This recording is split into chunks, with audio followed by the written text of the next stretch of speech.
பிஆர்எஸ்டிசி TV தொகுத்து வழங்கும் திருக்குறள் மற்றும் பொருள். அறனறிந்து மூத்த அறிவுடையார் கேண்மை, திறனறிந்து தேர்ந்து கொளல். அறம் உணர்ந்த தன்னை விட மூத்தவராய்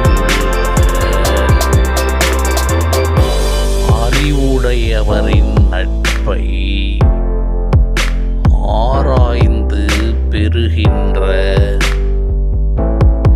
முறையறிந்து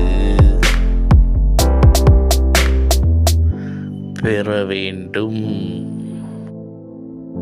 இந்த நிகழ்ச்சியை தொடர்ந்து தொகுத்து வழங்கிக் கொண்டிருப்பவர் பிஆர்எஸ்டிசி டிவி பி. ராஜசேகரன். நன்றி, வணக்கம்.